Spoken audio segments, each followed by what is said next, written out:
ভাই না, তারা আমার চুদির ভাই। ভালোবাসার আরেক নাম যদি হয় চুদির ভাই, তাহলে অনুপ্রেরণার আরেক নাম সাকিব ভাই। অনুপ্রেরণার আরেক নাম থ্রটস অফ বিল্লাল ভাই। আসলে অনুপ্রেরণার আরেক নাম থটস অফ বিল্লাল ভাই, যার কন্টেন্টে নাই কোনো অশ্লীলতা।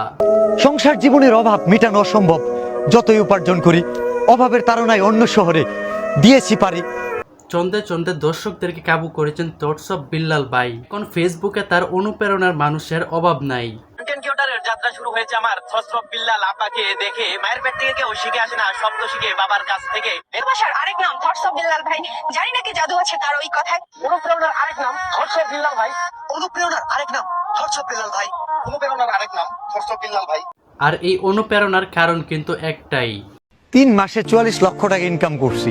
বিল্লাল ভাই যখন ফেসবুক থেকে 44 লাখ টাকা ইনকাম করে, তখন ফেসবুকে বইরে গেছে বিল্লাল ভাইয়ের copy content. Thoughts of Billal ভাই এই ধরনের ভয়েস দেওয়া সে যদি ভাইরাল হয়ে যায়, আমি আর আপনি কেন পারবো না রে ভাই।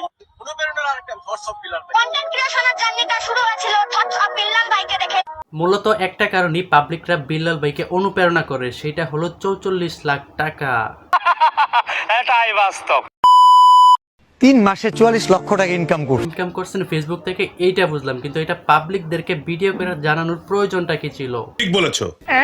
আমি ঠিক বললেও দোষ, ভুল বললেও দোষ। তাই তো 44 লাখ টাকার ইনকামের কথা শুনে বিল্লাল ভাইয়ের অডিয়েন্সদের নাই কোনো হুঁশ। 3 মাসের ইনকাম শুনে তুমিও যদি শুরু করো কন্টেন্ট ক্রিয়েশন, আমি এটাকে অনুপ্রেরণা বলবো না, এটা কেবল লোভনীয় মনোবাসন। মানুষ একটা ট্রেন্ডিং বিষয় নিয়ে কপি করবে, কন্টেন্ট তৈরি করবে, এইটাই স্বাভাবিক। মানুষ আপনাকে যদি কপি করে, সেটা যদি আপনার সহ্য না হয়, তাহলে আপনি হলেন দেশের 1 নাম্বার বোকা। আপনারে কপি করে যদি অন্য একজন সফলতা পায়, সেটা খারাপের কিছু না। আর আপনি যদি সেটা নিয়ে হিংসা করেন, এটা আসলেই দুঃখজনক বিষয়। তো বিল্লাল ভাই ভাই কিন্তু কাউকে কপি করতে বলে নাই।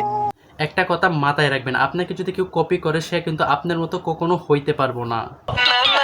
হিংসামি বাদ দিয়ে চ্যানেলটা সাবস্ক্রাইব করুন। আবারও দেখা হবে নতুন কোনো ভিডিওতে। সেই পর্যন্ত ভালো থাকুন, সুস্থ থাকুন।